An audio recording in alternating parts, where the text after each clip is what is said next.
Bonjour chers amis, les African Geeks de Certification Coaching Center à la réponse du quiz du vendredi dernier.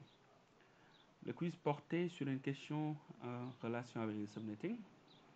Un PC connecté à un routeur qui a comme adresse IP sur une interface le 192.168.10.183/28 et sur une autre interface 41.10.10.45/29.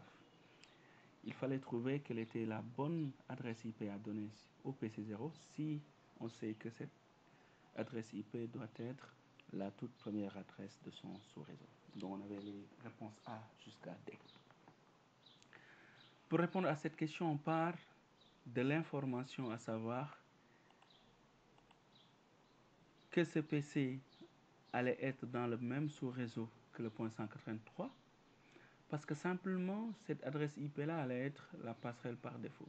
Donc un PC a chaque fois comme passerelle par défaut l'adresse de l'interface qui lui fait face.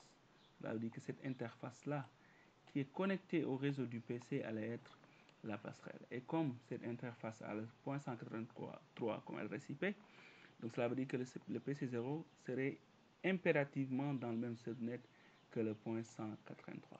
Maintenant, l'intérêt de ce masque, c'est de délimiter ce sous-réseau pour qu'on puisse avoir l'idée du début et la fin. Alors, pour résoudre cette question, on a deux méthodes. Une méthode qu'on peut appeler le handling process, une autre qui va utiliser ce qu'on peut appeler le magic number. Donc, allons-y pour les réponses. Pour le handling process, le concept est tellement simple.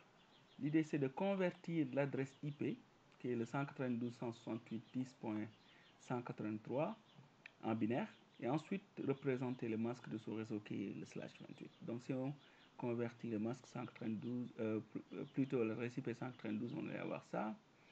Ça, c'est 128 plus 64 qui nous donnera les 192. 168, on aura 128 plus 32 qui nous donnera 160. 160 plus 8, ça nous donnera les 168. Pour les 10, on a 8 plus 2.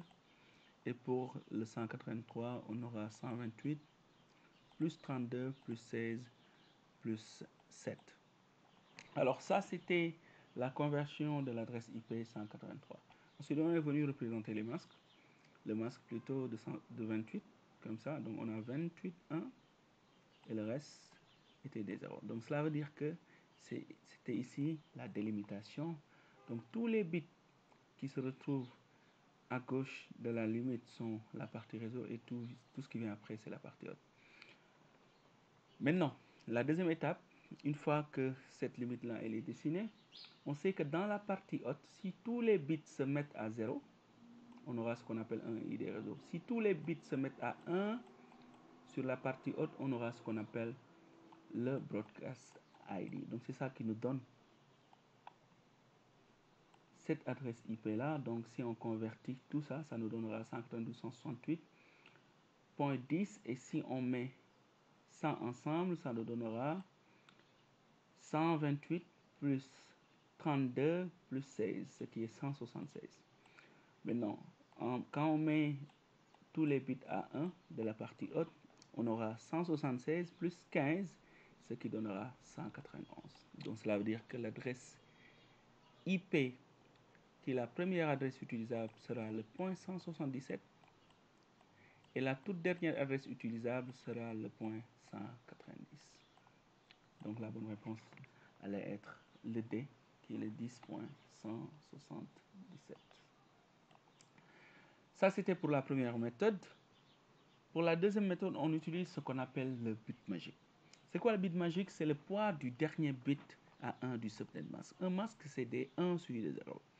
Donc si on représente les 28 bits comme ça, le tout dernier bit de ces 28 a le poids de 16 ici.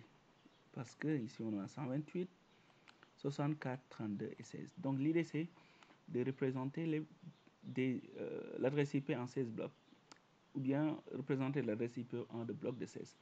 Donc si on reprend l'adresse IP était 192.168.10.183. Donc l'idée c'est de trouver où, dans quel bloc tombe le point 183. Donc prend le bit magique qui est 16, on commence par 0, plus 16 égale 16, plus 16 égale 32, plus 16 égale 48, etc. Et quand on termine, on va aller chercher où est-ce que tombe 183 et on voit que le 183 est entre le bloc 176 et 192. Donc, cela veut dire que l'adresse IP.183 est une adresse IP du réseau .176. Alors, quelle est la toute première adresse de ce réseau-là? Ça va être 176 plus 1, donc ce qui donne 177. Et quelle était la dernière adresse IP de ce réseau? C'était l'adresse qui vient juste avant le prochain bloc, qui est le 191. Donc, la toute dernière adresse IP allait être le 190. Donc, ce 191 allait être l'adresse de diffusion. Donc, encore une fois, la bonne réponse allait être la réponse D.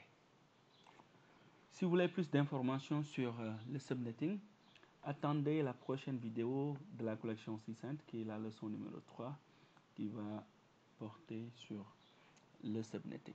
Il y aura d'autres vidéos toujours sur le subnetting et d'autres questions qu'on va essayer de résoudre ensemble. Merci pour votre attention, à la prochaine fois.